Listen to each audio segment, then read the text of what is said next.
All right, let's kick it off. Let's get into it. I'm really excited to hear from our speakers. We got a very fun lineup this week for everyone that's listening. So thank you and welcome back to the Weekly Howl. I host this every week at 5 p.m. EST, and I plan on continuing to host it. Also going to be doing a bunch of spaces next week. I'm working actually. I had a call with Twitter today. Some people that work for Twitter for about 30 minutes today. I'm planning two spaces that I'm going to be doing in collaboration with Twitter Spaces. Um, so I'll talk more on those at another time. But for now. Here we have Daniel Klein to kick it off. Daniel is one of the lead investors at Seven Investing. We had on Simon Erickson, who was the CEO of Seven, who is the CEO of Seven Investing last week. Talked a little bit about them, but it's a fantastic service. So I recommend if you want to check that out, it's inside of his bio. But Daniel, floor is all yours. Would love to hear from you. Yeah, absolutely. So let me apologize in advance. Normally, of course, I would stay to listen to everyone else speak, but I'm actually in a hotel room in Key West, Florida on vacation, and I have dinner reservations. So I'm going to talk a little bit about market volatility, tech stocks, and why I am not worried. This was a not a great week. When you log in and everything is red, that can be scary. So those of you who follow some of the high flying tech stocks, you might have noticed that Fastly got cut in half over the past couple of days. Similar things happened to Zoom and Teladoc. Um, and it's not good. Fastly and Zoom are actually trading at about double their 52-week low. So put that in perspective. That's still not bad. Teladoc is hovering around its 15-week low, but if you've held it for 5 years, it's still a 15 bagger. So we tend to have a recency bias when it comes to stock. Oh my God, it didn't keep going up. But yeah, if you are a long-term investor, these would still be winners. Tech stocks, really all stocks, but especially tech stocks, they don't trade according to any formula. All three of these companies were flying high because the pandemic accelerated customer acquisition. We heard Netflix talk about this a lot. Like, hey, yeah, we gained 10 million subscribers, but at some point we're going to catch up to the people who would have joined 3 quarters from now. They joined early. All three of these companies face competition from major players. And all three might see user growth slow as the pandemic ends. So those are things to think about. But you have to ask, why did they sell off? Were there problems in their financials? Were there out of control costs? In these situations, there weren't. I mean, we had a little bit of a disappointment in earnings with Fastly. Their CFO is leaving, which is always kind of a yellow flag. But really, there's no actual news here. We're not seeing any big macro issue. Like, yes, we might see less use of these services, but we aren't all throwing our phones away, getting rid of our computers. We're not all moving to the woods just because the pandemic ended, or we're not going to be on some big party. What's happened here has been valuation related. Just like you could see a momentum stock that doesn't make sense go up, everybody's excited about GameStop, so GameStop goes high, even though it's a pretty crummy business. These are really good businesses, but it's possible they were 5 years ahead in their valuation. They were trading at a very, very high valuation. Stocks sometimes see big moves up or down for no reason. So here's what happens. When I see a stock drop big, I check my thesis. I go back to the reason why I bought the stock. If nothing changed, if the reason I bought it is still true, I don't do anything, or I might buy more. And that can be really tough to do. But when you're a long term investor, the biggest thing we do at Seven Investing is develop our thesis. What is our reason for owning this? And maybe your reason broke. Maybe the company panicked and did something wrong. Maybe they sold off a core piece of the business. When that happens, you could change. But stocks can see big moves for no reason. Most of my favorite big tech stocks have had a 50% drop at some point. Most pretty stable retailers have had a 50% drop. Sometimes that could be for something really dumb, like I'll go back to Chipotle is one we always talk about. When you really look at their E. coli scandal, it was 130 people that got a little tummy ache. It was not like 130 people got massacred in there, and that hurt their stock for 2 years. It didn't actually impact their business in any real way. It didn't change anything about what they were doing. So stock can be volatile. We've all seen it. A stock goes up 12%. You look at like, what happened? There was no news. A stock I follow in the cannabis space, Planet 13, tends to move 20% up, 20% down because it's relatively small. There is no news. Their biggest news is going to be when their California location comes online. Does it do well? Does it not? We're not going to know that for a couple of quarters. So what it does in the short term is almost irrelevant. So I'll close with a recent example here. We keep hearing about pandemic and reopening plays. I'll argue that reopening plays aren't a real thing. Like, you're not all of a sudden going to want to invest in American Airlines or Boeing just because we're going to fly more. Those were stocks you probably didn't want your money in before the pandemic. And then people are going to look at travel stocks, cruise lines, all sorts of places. And you really have to figure out, were these good companies in the first place? And I will argue that Fastly, Zoom, and Teladoc are all really good companies. You could have a valuation issue with them, but these are not valueless companies. These are not things, that deserved to drop by 20, 30%, 50%, whatever it is. So the reality is, we've seen it a couple of times during this pandemic. There have some very big adjustments and some pretty quick recoveries. It generally takes a long time for stock to get higher, and a pretty quick drop. I actually think it's possible we could see some momentum-based moves on these companies. So why is it important to know that? Well, if you like any of these companies, you can buy them at a discount. This is walking into a Macy's and that sweatshirt you always wanted to buy. I am dating myself by saying sweatshirt. That sweatshirt you always wanted to buy is on sale. Buy it now because it might not be on sale when you go back. And if you liked these companies, don't sell. This is why we talk a lot at Seven Investing. Don't have stop loss orders. What happens if you had a stop loss on Fastly at 20%? It drops 50%, you are away for a few days, and on Monday it recovers to above where your stop loss was. That can absolutely happen. So let's recap. Yes, there are some really big plays here, some really big negative moves, and that is terrifying. But if you believe in these companies, hold those companies. Nothing has changed for any of those companies. Be patient. I see many of your faces. You all look significantly younger than me, with the exception of one or two of you, but you all look younger than me. So remember, you are playing a long game, and these are really good companies. I would argue that Fastly is very much an acquisition target. You never count on a company being bought, but it could absolutely happen here. And to a lesser extent, Zoom could partner with somebody. Who knows? Teladoc could partner with one of the really big health companies to become a bigger play. If you believed in these companies, hold the line. I hate using the word hold. That's my take on the market this week. As everyone can see, there's a reason why Daniel is like certified at this and professionally gives advice. The man knows what he's talking about. Daniel, that was awesome. I, Um, I appreciate you having me. And again, I apologize for not sticking around. it's all good. It's all good. We'll have you on again soon. Anytime you like. Good luck, folks. All right. Thank you. Thank you, sir. Okay, moving on next. I hope everyone enjoyed that. I got a ton out of that. Also, just a reminder to everyone, these spaces are recorded. So if there's something that stood out to you or like, damn, I wish I took some notes on that. Well, if you go to my pinned tweet, it's got my YouTube, it's got my Spotify. Josh Meltzer's in the crowd. He's one of our analysts at Wolf. And Josh records all these spaces, and we work together in tandem to get them up as fast as we can, usually within 48 hours. So if you check those out, you'll be able to watch a bunch of spaces in the past and really hear from all your favorite speakers. But without further ado, we're going to roll right into Decade Investor. Hey, what's up, everyone? Again, thanks for having me on here.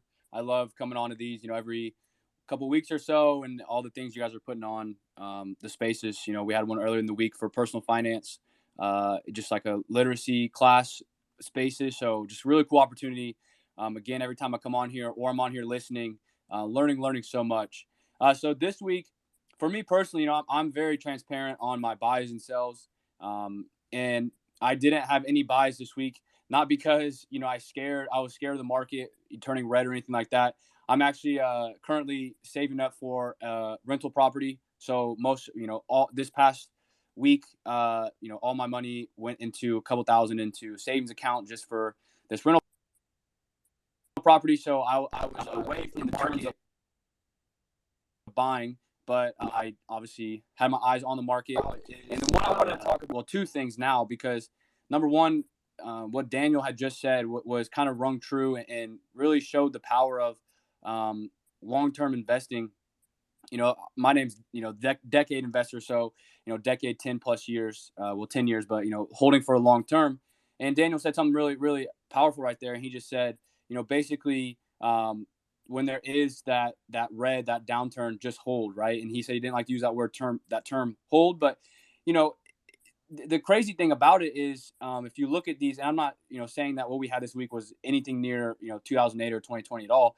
But when you see those downturns, those are when the buying opportunities come in, right? And he said, buying into good companies that maybe don't deserve these sell-offs, that don't deserve these, 10, 20% drops, day-to-day market. When you're investing into good companies, those are bound to happen, right? I mean, you look at Amazon historically as the stock price.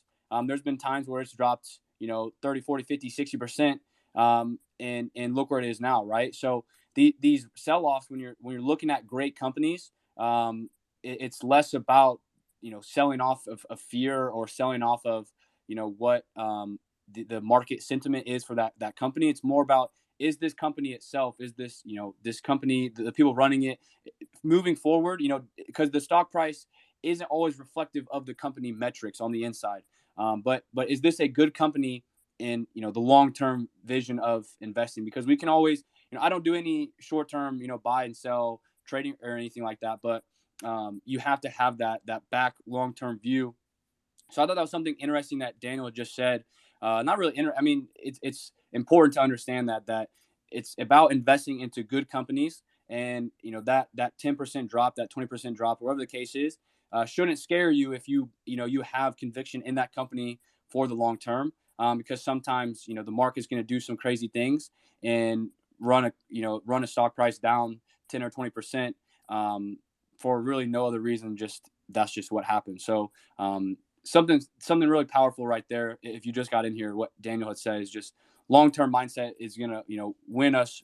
Over time is gonna win. But I wanted to talk about one of my favorite funds. So I do majority fund investing, just index funds, ETFs. Like I said, I didn't buy anything this week because I'm saving up for a duplex. But had I bought, I would have bought QQQJ.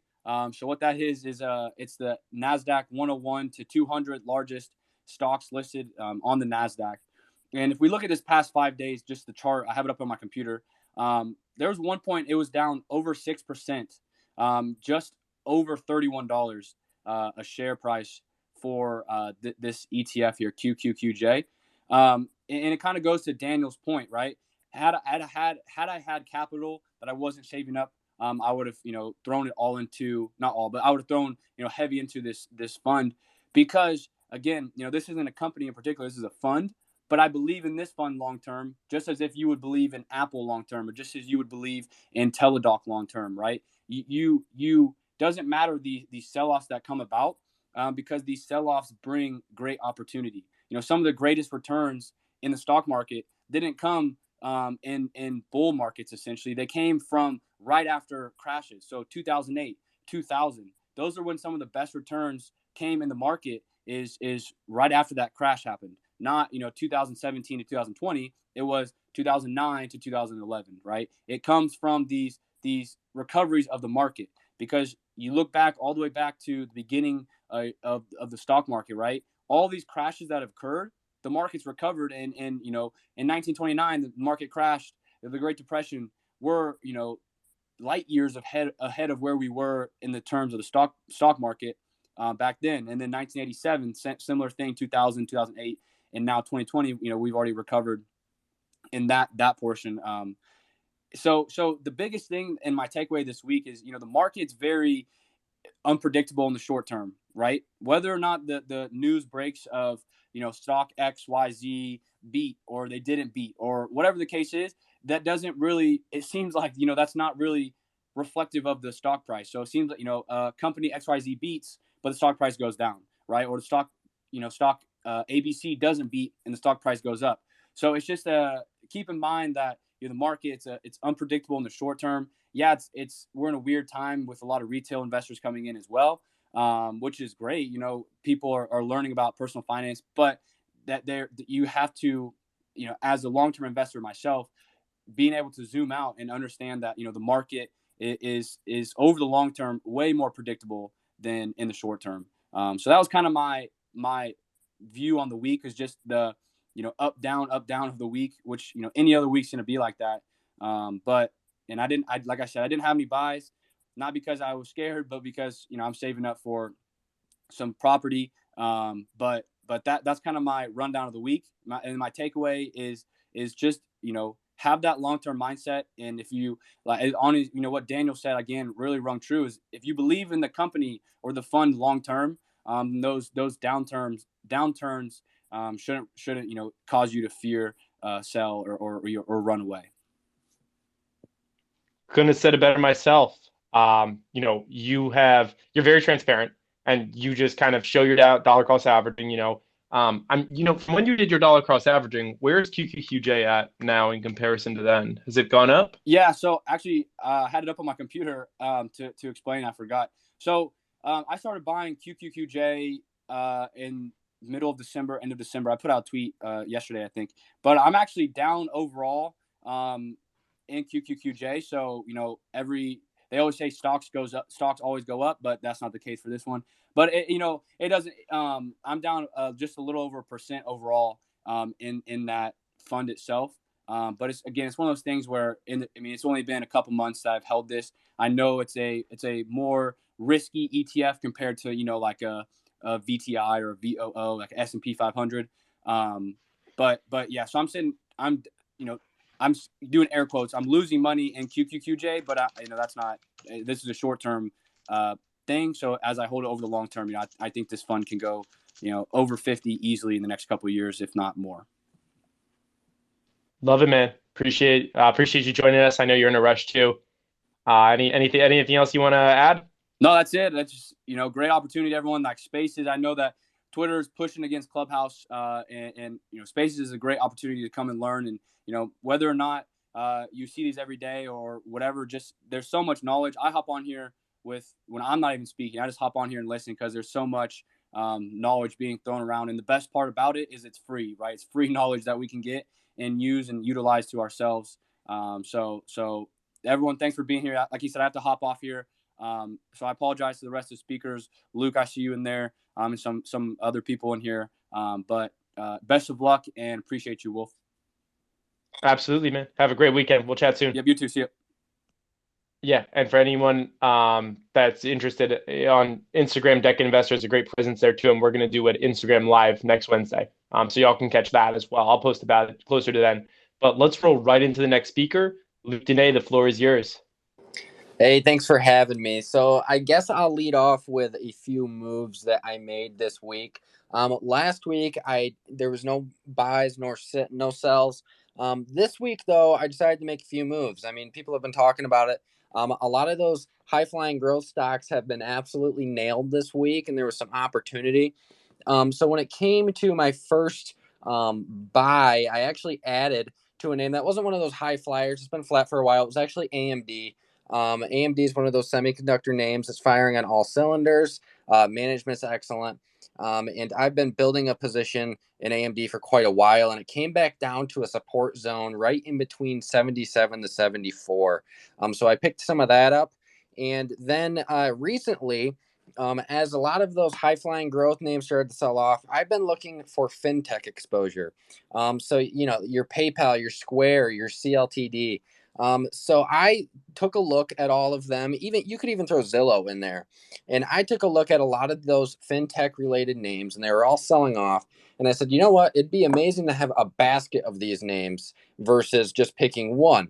So I was looking for fintech ETFs, and I immediately went to ARK, their fintech ETF, and I took a look at the charts, and it's actually now bouncing right off the 180-day SMA. It's down quite far. In fact, it's down darn near 15% in the past 3 months.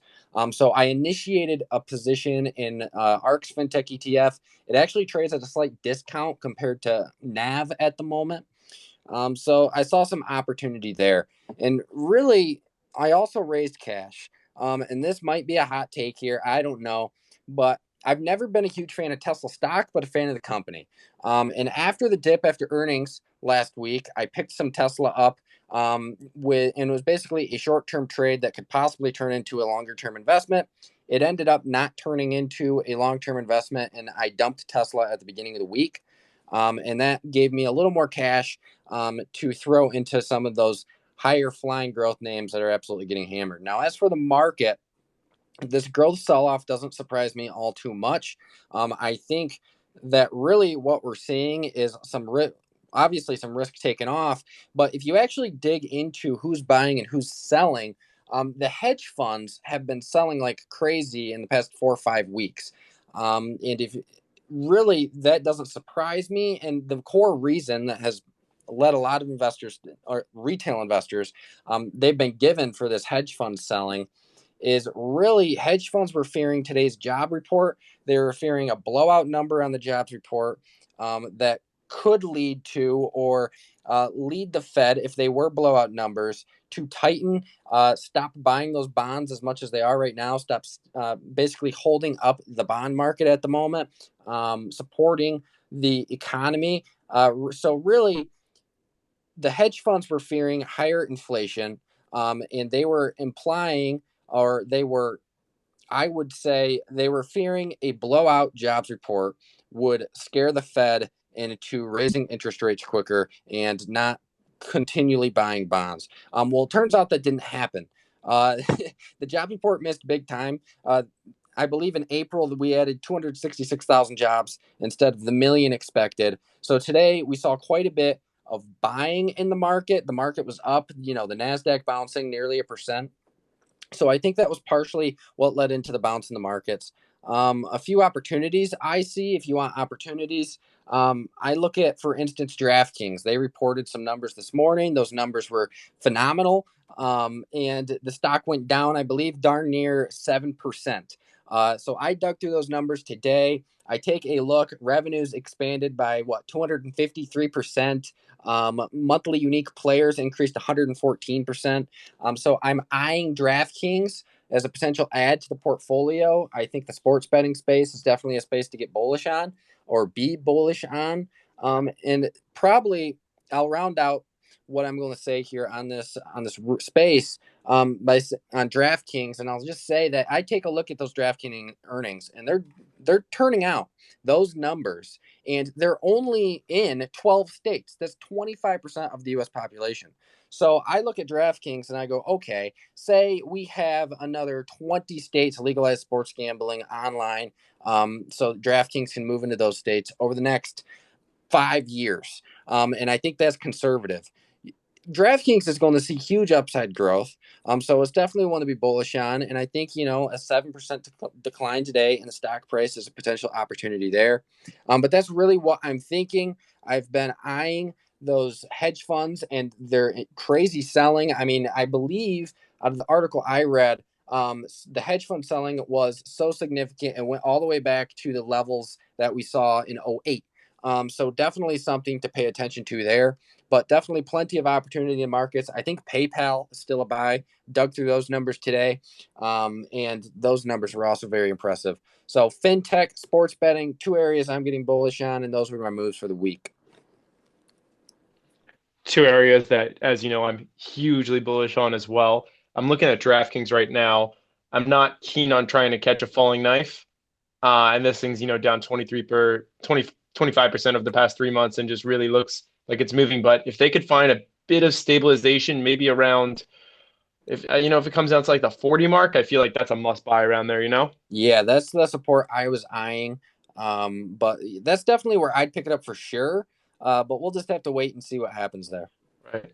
Even 44, maybe. Yeah, yeah. I appreciate that, Luke. That was a really nice overview of two different areas. And just on those earnings, I think that we've all come to understand that in this moment, the earning reports matter less because you have to zoom out over the past year and just understand that so many stocks had these crazy, crazy run-ups that may have caused them to be overvalued in certain cases. And regardless of a fantastic earnings report, hedge funds are still right. They first of all, it's their fault because they were causing a lot of that run up. So that happened there. But now we have to understand that it doesn't matter to them. A lot of these earnings reports, we saw great earnings reports in several areas just completely backfire. It's more of a zoom out for the long term. I love what Brian Feroldi, the way he puts it, is you want to buy companies that are going to make money in the long term and have, like Decade Investor was, that decade perspective, right? If this company can consistently give good guidance, consistently give good earnings, zoom out. Don't look at the day after earnings are reported. Look at the year. Look at the 5 years. Try to have a bigger picture. 100%. So I feel like we're kind of, we're in the same boat. So I appreciate you, Luke. We're going to keep it rolling because we're making really good pace, and we're going to come around to some different speakers. But I have on here for the first time on one of my spaces. Well, I guess came up and spoke for the first time as a featured speaker is Couch Investor. And Couch, we did a podcast, and it was a really fun podcast that we did about a week ago covering the gaming industry. And we talked about like our favorite games, investing in them, a bunch of different stuff. So it's great to have you on here. Thanks for having me. Long time listener, first time speaker. Indeed, the podcast. Can you all hear Couch? Yeah, can you hear me? Luke, can you hear him? I can hear him. Yeah. Oh, I can't hear Couch. Yeah, I can hear him. Oh, that's weird. I can't hear him. All right. Right about now. I don't want to end the space, so I can't hear him right now. But maybe when Couch, you can go after I speak, and then maybe when he's done, someone could let me know. Yeah. Yeah, Sure. absolutely. I'll let you know. Okay. Thank y'all. So this week was a pretty interesting week. I had a podcast with Wolf. We talked about the gaming sector. I had a pretty large week regarding my position. So the earnings started with Activision, which was pretty good. Luckily, this stock was not getting hammered that heavily. Had Fiverr, which was a great earnings report, but lately, even if you have great earnings report, doesn't mean your stock can go down 5 to 6% the day after. Then yesterday, Roku, Square. So pretty interesting week. Roku was great. Square was great. I did add a bit of Roku yesterday during the day, so pure luck. Did add some Disney stock as well. And as of today, I've opened 3 new positions in Fastly, believe it or not, because I think what has happened after the earnings report was a bit of an overreaction. In my eyes, the new CFO could be actually a very good thing, because the old one was a bit confused about the new Signal Sciences deal and how they could upsell that in the future. So I believe this is a pretty good sign. I believe guidance for this year was actually raised. Yes, this quarter was not great. The next quarters, I think guidance wasn't great as well. But overall, for the full year, they raised it. So, I mean, they believe they can do better with the new CFO. They're still on the lookout. But overall, I do think this company, it's super small. I think Nikola has the same market cap as Fastly, and they basically do nothing. So I don't know, the market is a bit irrational there. I opened a position in Facebook, should have done that a long time ago, but better later than never. And I finished off my week by opening a position in Redfin, another company that was a victim to great earnings, horrible market reaction. So that was my week in the whole. So in general, I do believe the market should have been pulled back a bit, just like this. Yes, some companies might have been slaughtered more than the others. Like Fastly, for example, I think overall in a month's time, the stock is down 40% or so. But I get asked a lot of time, is it a good time to buy? Is it a good time to sell? You should be buying companies. You shouldn't be buying stocks or stock prices. You're partnering up. You're becoming a business partner, let's say, of the company. You're becoming a shareholder of that company. So overall, like Tech and Investor said, you're here. You're investing for the long term. The best case scenario is your company has a great earnings report. Stock is down because the market sentiment. I know Wolf's whole market sentiment segment. So best case scenario, great earnings, poor market reaction. If you're a long-time investor, I think buying a company where you know more about the business right now than you did 1 day ago is a great way to go about your portfolio. My portfolio took a huge hit because my portfolio is based on a lot of growth stocks, tech stocks, high-flying stocks, etc. I've learned my lesson. I think even investors that have been in the market for a long time might have been carried away by what's going on with the market in the last couple of months, or actually since the bottom of last year.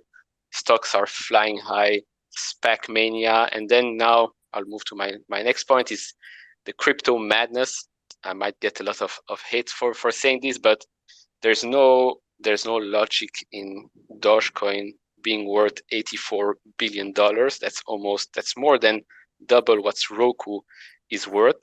And I think that's also one of the reasons why the market right now is taking such a big hit. In my eyes, I think there's so much money flowing into cryptocurrencies right now that is not going into the stock market.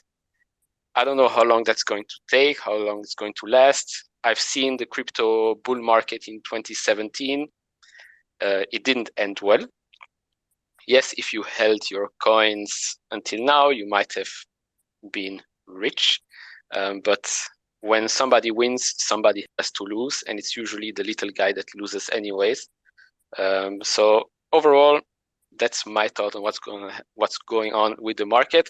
I'm pretty bullish in the long run. I think recovery, like we've seen last year, V-shapes recovery are happening faster right now. I'm pretty happy with my portfolio. Yes, I'm going to sell some positions in the future because I maybe went ahead of myself and bought too many speculative names. But yeah, you live and learn. I'll end by saying that I do have a YouTube channel that has reached 15,000 subscribers today, cover lots of stocks, lots of interesting stocks. Most of them I own, some of them I don't, doesn't really matter. I just cover everything that they do. And that's about it.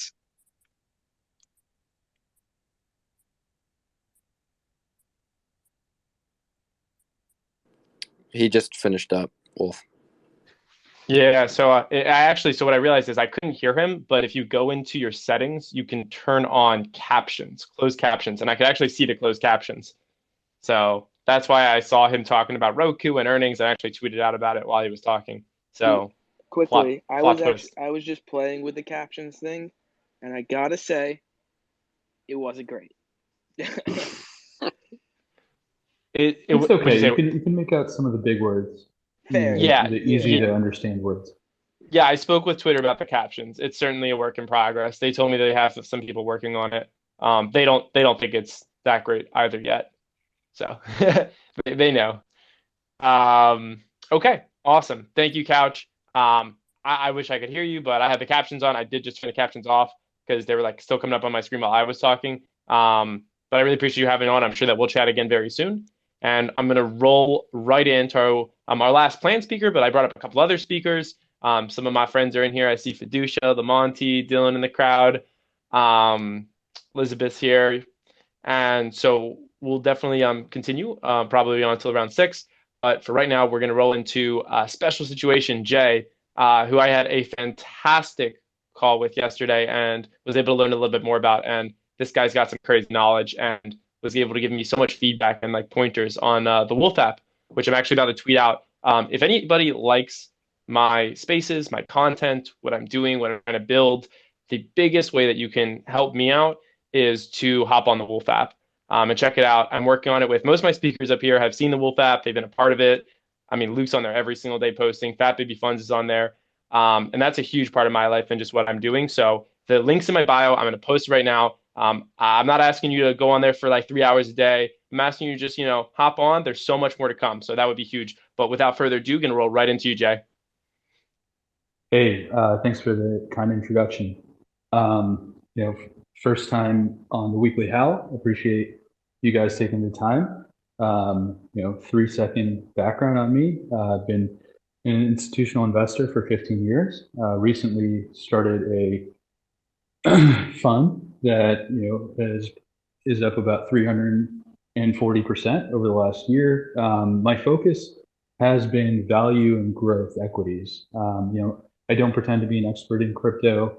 I am, about 20 multifamily properties. I've done venture and angel investing. I sold the company to the Venrock, the VC arm of the Rockefeller family, and now I'm focused primarily on equities.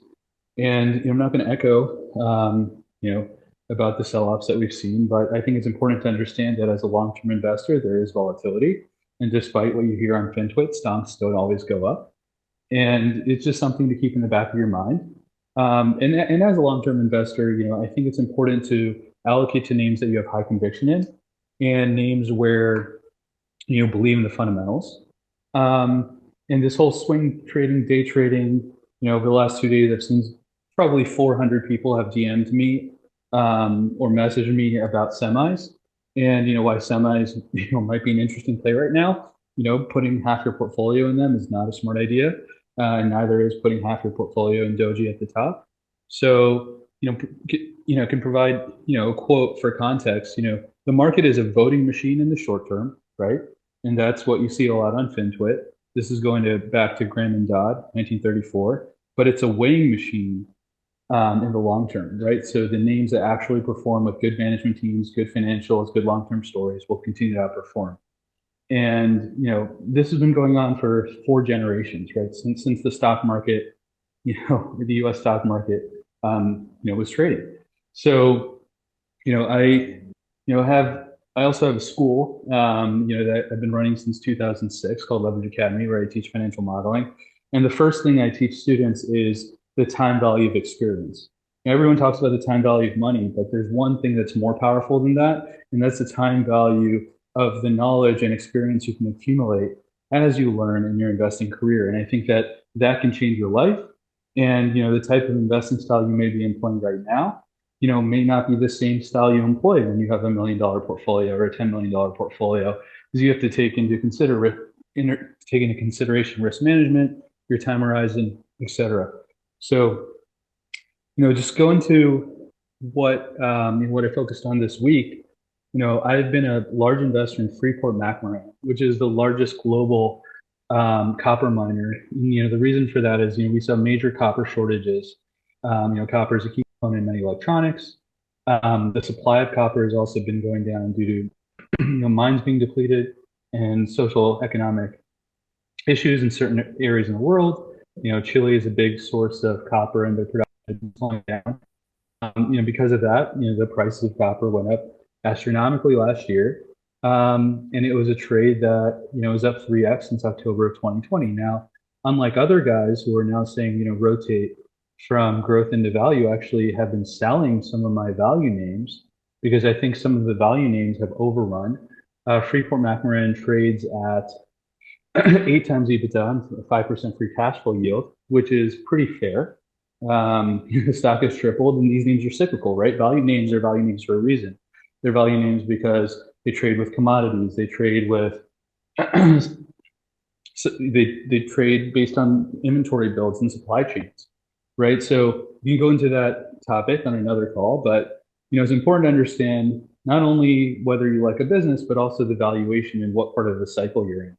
And a quick overview of that is, think about a business as a widget, okay, that generates a certain amount of earnings every year. So if you have a widget and it generates $1 of earnings per year, and those earnings are growing, at 5% a year, you might pay a certain multiple for that. In this market, you might pay for that type of growth, 10 to 12 times earnings multiple. So that widget might be worth $10 to $12. Okay. But, some of these companies that in the hypergrowth space that have very long investment horizons, you might not see the earnings right now. Okay. And, some of these companies might be trading at 70, 80 times earnings. And during the February peak, right, those companies were trading at 160 times earnings. So nothing changed about the companies. The companies are still good companies. They're still secular growers. But the only thing that has happened is because the market is worried about inflation.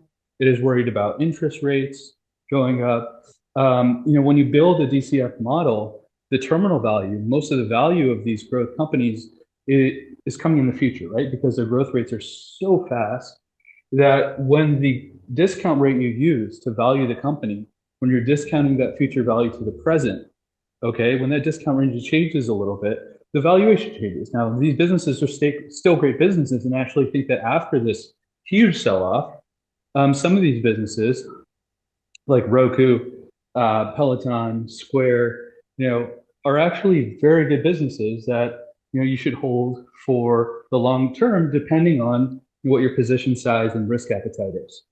And if that, I try to make that as as simple of an explanation as I could. But if you have any more questions, feel free to DM me. But going back to that example, right, the company trading at 10 to 12 times earnings, it trades at that low multiple for a reason. And that is because most of the earnings power it can generate, it's already generating today, and has a lower growth rate. So people pay a lower multiple for it. And that company also has less sensitivity to interest rates. But because that company has less sensitivity to interest rates, because more of its value is coming in the near term, right? When you discount it to the present and interest rates change a little bit, its present value doesn't change as much, right? And when people are worried about inflation expectations can change interest rates. So if inflation is going up and that's going to result in rates rising, right? The companies that have lower multiples are less sensitive to moves. And that is what you're seeing right now in a very simplified way. But what I have actually seen is, I think that value names are now running past their long-term fair value, because remember, they're cyclical, and copper and steel prices and lumber prices aren't going to stay up 300-400%, because what we're seeing is a wage issue and a labor shortage. And once people go back to work and mills start working, right, there isn't a shortage of trees, right? Those prices will come back down and value names will generate lower earnings and will trade down again. But these growth names over a long period of time will continue to grow. So it's important to have a balanced portfolio, because you can trade in and out of these names. And I was able to make a number of trades. And I took advantage of selling Freeport McMoran, right, up 3x from October. I sold my Colony Capital, which is run by a fantastic CEO named Mark Gonzi, who I've met. He used to be a private equity entrepreneur that bought fiber companies, small cell companies. And Colony is a REIT in the traditional sense, but it's actually converted into a tech company, because they're one of the biggest owners of enterprise data centers, fiber, small cell companies, wireless towers. And once they sold all their hotel towers last year, I knew something was happening. And if you go back to the financial crisis, the interesting thing about the Colony business is that, like GGP, General Growth Properties, when it filed in 2008, when you actually look at the model and how the company works and how its capital structure works, all the loans it had for its property, okay, they essentially did not have a guarantee by the parent. So you could essentially, file bankruptcy in all the individual hotel properties and nursing homes that Colony owned, and use all your cash to buy digital assets, and you wouldn't have any issue with the bank. So I saw that, and I talked to Gonzi, and bought this at $2 a share back last in May, and then doubled down in June. And now that stock's at $7 today, still has some upside, but I took some profits in that. Now I took those profits and I bought a little bit of Roku ahead of earnings. I saw that Roku was down 45% into the print, with very little risk of actual growth slowing. And if you think about the television market, right, TCL is one of the biggest television manufacturers in the world. It sold 40 million televisions this year. 5 years ago, TCL was selling like 6 million TVs. What changed with TCL? Roku. So most TVs that you can buy, 65, 70-inch high-def TVs, you can buy for like $500-600 are Roku TVs, right? So that is the number one selling brand, lower price brand along with Hisense. And the reason why TCL outsells Hisense is a better picture, and because of its Roku integration. And what Roku is doing, through this partnership and through other initiatives, is it's been able to grow its install base. And I think the future for Roku is not, is a new business model where, the advertising revenue it generates is going to allow it, using this install base, it can attract advertisers. It can take that advertising revenue and generate free cash flow, because it has a very high operating margin. And it can use that free cash flow to innovate and buy new content for its Roku channel. So it has this flywheel that they talked about on the earnings call. And I think it was very innovative, how they put that business model together. And, while the valuation may not be perfect, 44% decline into the print, I thought was compelling, and, was rewarded for that today. But then we had some 10-year movement again, and, tech stocks were up a lot at the beginning of the day, and they gave back a little bit. I'm not too concerned about the day-to-day moves, but that was one of the moves that I made. The other move was I actually bought Viacom after this Archegos sell-off. I bought a little bit of it after they beat earnings. So they have Pluto TV, their direct subs were up 6 million, right, versus estimates of 2 million. And it's a very small position. And part of that is, when people get really scared and they puke, when people puke securities, that's a good time to do analysis and look at them, because when you have no choice but to sell, you often sell at a lower price versus fair value. So that, combined with a very solid earnings print, the fact that they did $1.7 billion of free cash, and they have $5 billion of cash on the balance sheet because they were able to raise $2.5 billion of cash at the top of the market. They issued a convertible preferred and common stock about over $2 billion in February. They have a ton of cash to innovate with and build their direct subs, which offset the cable declines. Another interesting company that I bought was Ladder Capital. So Ladder is a really interesting company it trades at $11 a share, but it has $10 in cash. And that's because they raised a ton of cash during the financial crisis by selling securities and getting a loan from the Koch brothers, which they're repaying. And they're going to deploy that cash into commercial real estate. Now, commercial real estate is one of the value sectors that I think still has to come back, right? Because people haven't gone back to the office, people aren't going to hotels. But once there's a huge travel boom that we're seeing in the US that's going to become global, you're going to see hotel occupancies go up and values of these hotels rise. And there are going to be a lot of distressed hotels that change hands at lower valuations. And this company has a lot of firepower to lend to them. Not only that, it actually trades lower than the value of the loans on its balance sheet. If you know anything about lending, this company makes loans at 60% LTV. So that means even if the property's value falls 40%, right, the loan is at the top of the capital structure and it won't be impaired. So, or you could sell underlying property and take the proceeds. So this company is very interesting in that perspective. And the loan value on its balance sheet is actually worth $14 a share. And it also owns all the dollar store property in triple net leases. And I can discuss that at another time. But when you have a triple net lease and you own the equity, it tends to be very stable and it trades at a cap rate.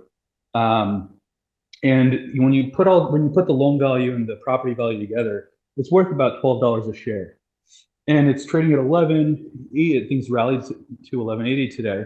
But on top of that, it pays a 7% dividend. So it's, to make 30% in a relatively safe company, where, the most you're going to see is like a 2 to 5% drawdown in a big sell-off, I think is a pretty compelling opportunity. And, the caveat is as long as, COVID keeps, the vaccines and COVID is kept at bay. Another trade, now I do a lot of trades every week. And I write about them in my newsletter, was that I sold Tiptree. It's an insurance company that was trading at 50% of book value. I bought it $3 a share. It rallied to 15 because they're going to IPO the insurance business. And I looked at all the competitors and realized that the insurance company should trade at 14 times. And because it was trading at 15% of book, at 50% of book, it was trading at 7 times, and it had a lot of upside.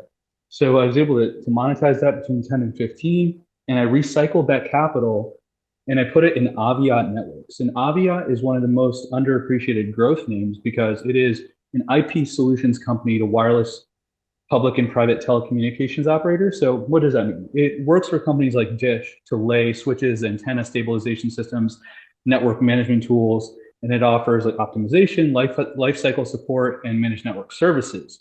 So this company does all the infrastructure for big telco companies like Dish. And what's happening is in rural areas, it focuses on rural. The Biden administration wants to push internet into rural areas because that's how you have a level playing field and everyone can get access to high-speed information.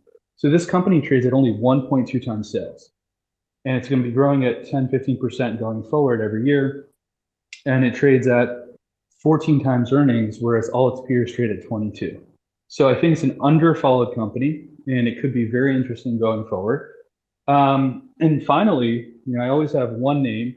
I have like a 1 or 2% position in the portfolio that could be a very interesting special situation. Company that maybe entered bankruptcy and is emerging from bankruptcy.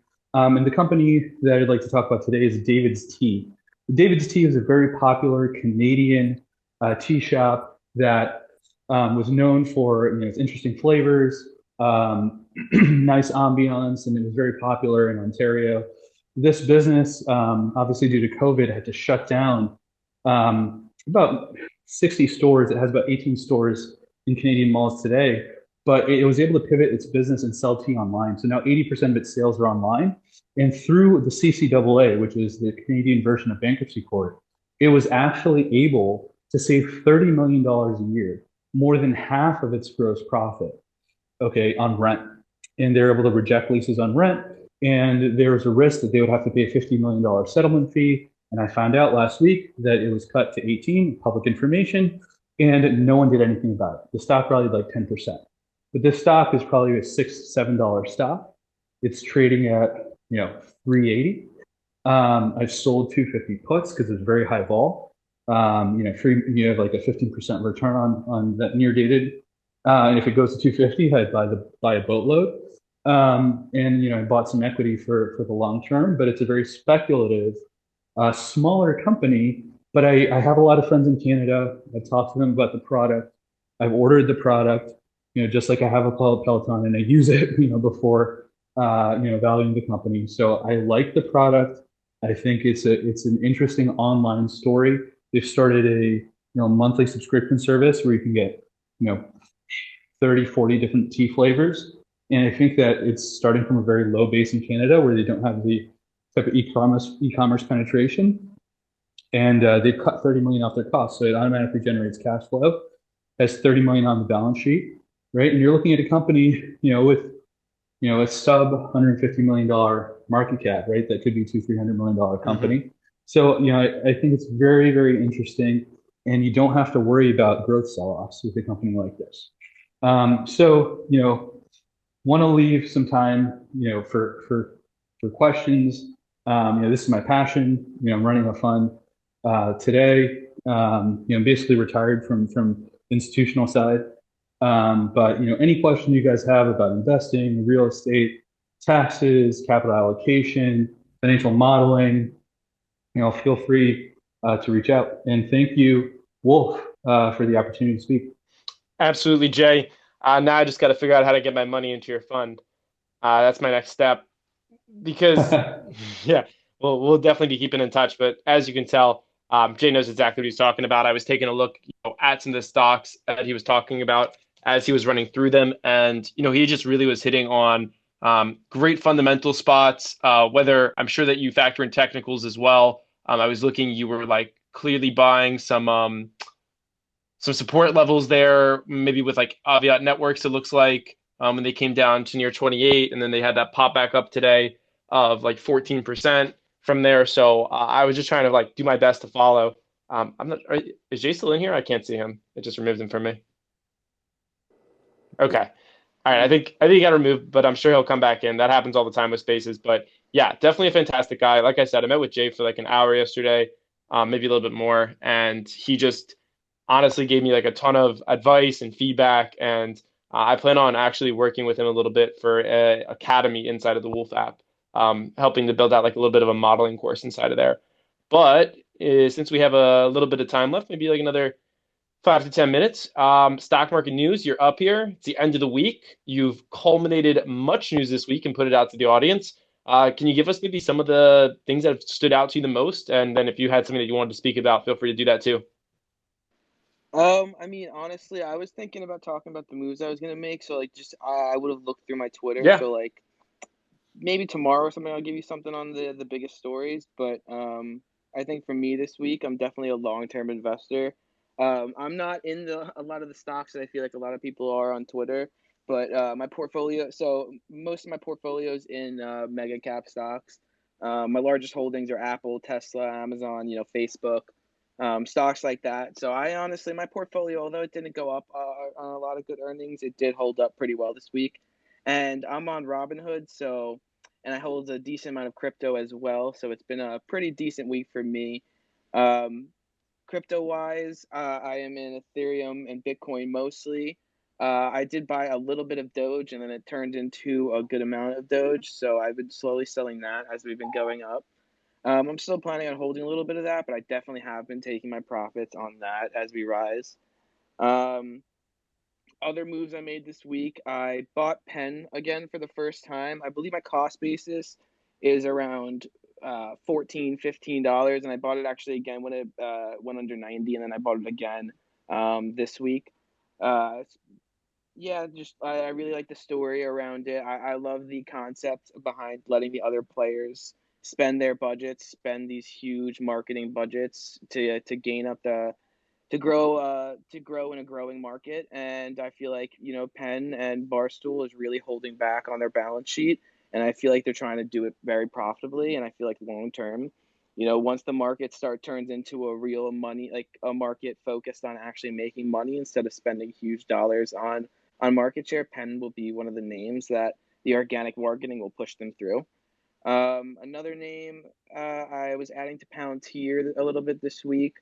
I really am a fan of semiconductors in general, so I've been adding a little bit to Skyworks, SWKS, and then AMD. And then finally, I added a little bit more to my Pinterest position, which I started after the last earnings. Actually, not finally, one more. And then one name I sold this week was actually Foot Locker, which is a position I've held for a little bit over a year now, and I just kind of, think it was time to take profits on that. But that's all the moves I made for this week. I'll definitely look back through all the feed from this past week and get some top stories. Sweet. Awesome, man. I appreciate that.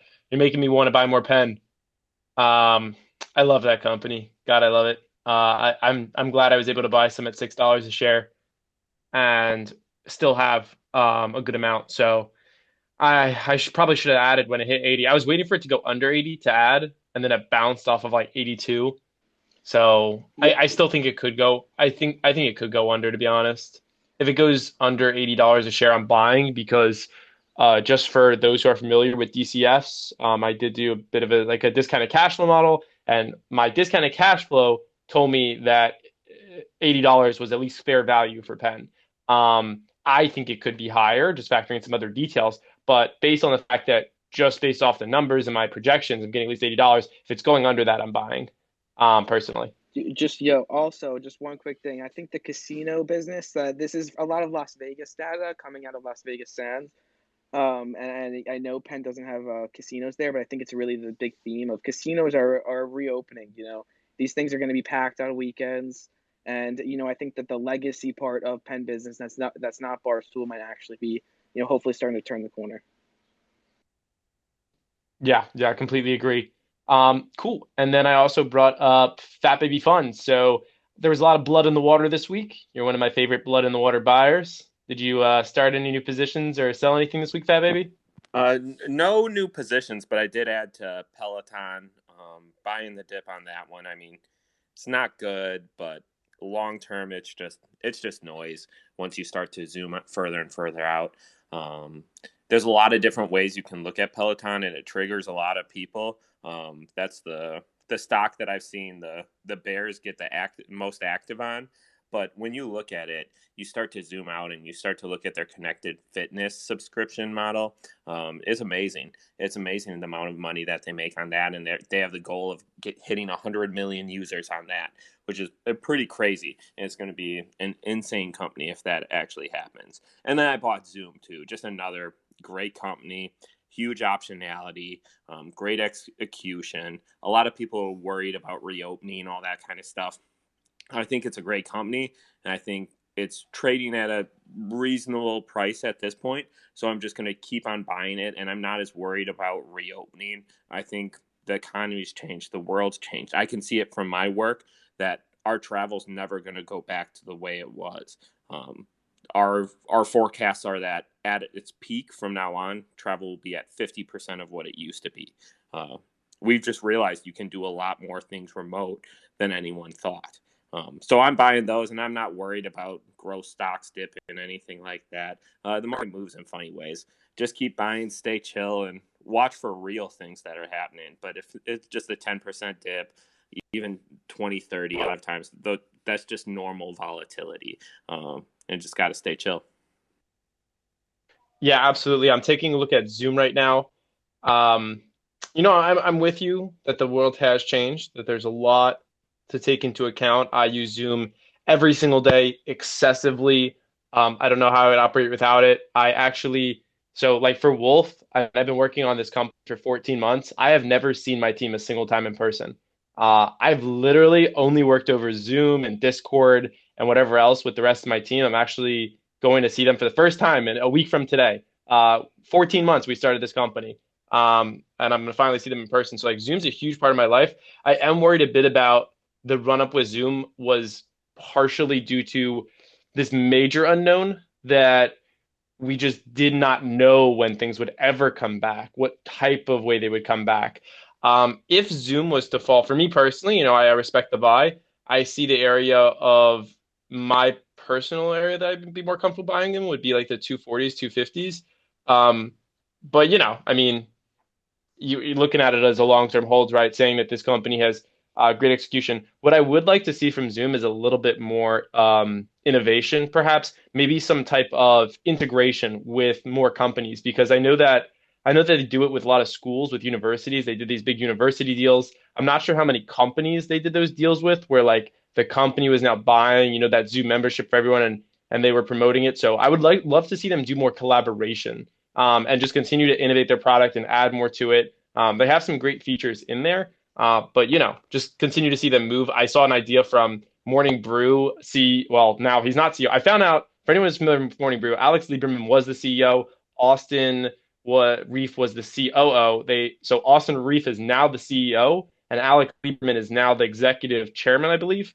And Austin Lieberman tweeted at the CEO of Zoom and said, "Hey, you have these waiting rooms where people are sitting and they're just not doing anything. What if Morning Brew provided um, like daily insight into what's going on around the world inside of like your waiting room for people to read, and then they would have a bit of knowledge, and then they could like share that, when they get into the room out of the waiting room."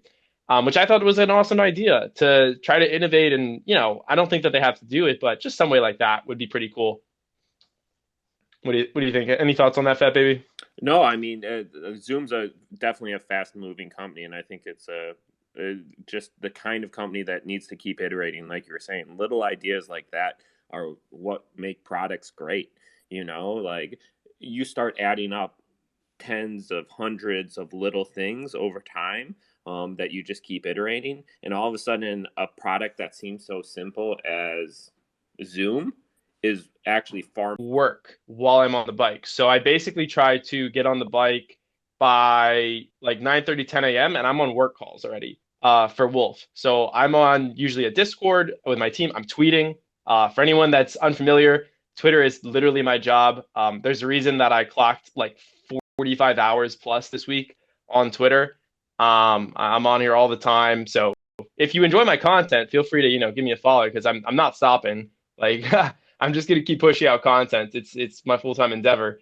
And I just wonder if, watching a workout class is for me, but I can certainly see it for so many people. And I think one of the things that they do that makes it work is they have like a Snapchat. I believe, listen, I haven't used it, but Snapchat's so addicting because they have the streaks, and people always come back for the streaks. And I'm telling you, it's addicting. I have 600-day streaks, like with people. Like that means I've used Snapchat, and like if I'm like gonna be off my phone for a day, I'll like tell the other person, like, make sure you snap me tomorrow so we don't lose it. It's like a mental state at this point.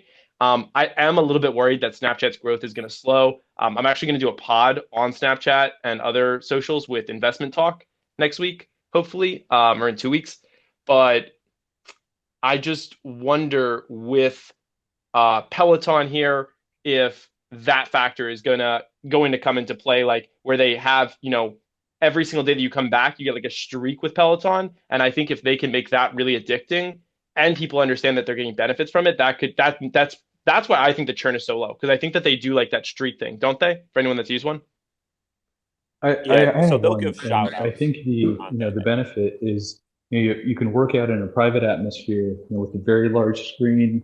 You feel like you're part of the class. You have very attractive teachers, and for women who don't want to go to the gym, it is an enclosed space where guys aren't checking you out at the gym. I've talked to a lot of people about it, and it has an impressive price point, which is why the gross margins are growing. But the company would obviously had a very high valuation, right? Because it was a stay-at-home stock. So that's one thing that you have to get over. But I think with the 30 bips or 0.3% churn, it shows that people are really dedicated to the product. It's growing overseas. The tread was actually doing extremely well in the UK, in Canada. And the unfortunate accident did happen, but that is going to result in $105 million charge, 50 million in refunds, and 10 million in 3-month refunded commissions or subscriptions. When you factor that in, their guidance only fell from 4.07 to 4 billion. But the stock lost 25 billion of value in the last 2 months. So it is don't want to spend too much time on the business model, but I think it is a very sticky business model. It's kind of like think of it as a combination of a Barry's boot camp, and like a digital class, and very good hardware, in an interactive setting where you get all the stats on your workout, and you can compete with others. Mm-hmm. Uh, Thank you. So just to close things off, I'll just talk real quick to the positions that I started or added. I added to ATER this week, Atarian, formerly Mohawk. It's down today. It was up at one point. It's down 5% now. It's fine. My cost basis, I mean, originally is pretty bad, but my position that I had started on originally was not very large. I added a good amount to that position this week, with just the hope that it's going to continue to move up. They have some products that I really do believe in. I'm a bit concerned at the whole how they're just acquiring other companies thing. They're not really innovating themselves, but we'll see how that works out. I also added to, or I started, no, added to a position in RDFN yesterday. That one worked out pretty well. It's up 8.5% today. So that was good. I added some shares of that. And as always, I probably added to Bitcoin. I don't know. I buy a lot of Bitcoin and Ethereum dips all the time. Of my growth portfolio, I have three different portfolios. I trade an OTC portfolio, a Roth IRA, and a growth portfolio. And I keep my Bitcoin and whatever else I'm trading crypto mostly in my growth portfolio. And so that's about 50% of my growth portfolio is crypto. And then I also bought just $300 of Solana this week because I did a podcast with someone and they really convinced me of it. So I think that kind of covers all the areas. Oh shoot, John Rich is in here. Maybe you want to talk about any trades that you placed this week. No pressure if not. I just saw you popped in. Haven't seen you in one of my spaces before. And we're just talking about what we bought and sold this week. But I think I'll give him a second, see if he wants to come up. You can just Wolf. emote at me if you don't want to. Yeah, Can I ask, where'd you buy Solana? I bought it on Blockfolio, I believe. I actually started an account with Blockfolio this last week. I really like it. They're just super organized. They give you instant ability to buy. So once you initiate the trade, you don't have to wait 5 to 7 days. So I literally made a Blockfolio account, opened it up, put money in, bought Solana. It just happened like that. They have most cryptos are in there. Very reasonable fees, I would say. I mean, you're not going to get no fees, but very, very reasonable fees, in my opinion. I believe I bought $300 of Solana. I had maybe a $6 fee, maybe like $5 or $6. So it wasn't anything terrible. And, I believe in it. So are you looking to buy? Dude, I have one or two people close to me that have been really telling me to get in. It's the always the Ethereum killer that's coming, and they're telling me that this one could be it. So I just wanted to put a little bit of a fund in. But I'm from New York, so Blockfolio's not here. I don't even think Binance US is here. So I'm Wait, on that VPC. Blockfolio. I mean, I'm in Maryland. Is it by state, literally? I have no idea. Honestly, all I know is that it definitely is by state, and New York is one of the ones that isn't. I don't know if there's other ones or how many, but I want to say it was like I heard Dave Portnoy doing a promo for it, and I want to say it was New York and one other state. That was like the two that it couldn't be. Maybe Florida. Very interesting. Hopefully we'll just continue to see expansion throughout in so many different areas, whether that's crypto. I hope that sports betting comes out in more and more states. Luke, you got something real quick? Yeah, I was just going to say before I go, you mentioned you added the Redfin, and there's kind of a trifecta there in that digital real estate space: the Zillow, Redfin, and Open Door. I think there's some opportunity in those three, so I was just going to tip off people in the space. Definitely three to check out, and then a lot of people unplug on the weekends from the market, and I have found that throughout the week, earnings weeks like this, it's very hard to go through all the numbers and get a grip on all your holdings and potentials you want to add. The weekends are a great time to do that research. And while you're chilling out, dig through some financials, dig through some fundamentals there, and determine whether you really want to add something to your portfolio. But that's really all I had to say. Those three digital real estate plays that I noted on Redfin is one of those ones that seems very interesting. Definitely one to take a look at. So that absolutely intrigued me. Mm-hmm. Yeah. And I'll close things off because I know you're getting ready to go. So first of all, shout out to John. So Luke just mentioned things to do over this weekend, and doing research is great. If you want to do some research and also have a fun laugh, John W. Rich is inside of here, and you can go ahead and check out Hard Money Mag, which is all the money that's fit to print. I love it. I follow. I have a lot of laughs. Very fun content in there. So I recommend go checking that out. But also, educate yourself on both sides. As always, make sure to go check out my speakers and give them a follow. Shout out Greg for being in space. Greg's the man, the boy. Me and Greg were DMing a little bit today, so that's always fun. Appreciate you being a part of the Wolfpack. And thank you, everyone. I hope you have a fantastic weekend. We're going to be doing, for anyone that's interested, I am certain there will be some massive Doge spaces this weekend. I may be in a Doge space with Wall Street Bets chairman and Dogecoin Rise and Christine. I think I might be a speaker in that. Who knows? So yeah, come and listen. All right, take care, everyone. Have a fantastic weekend.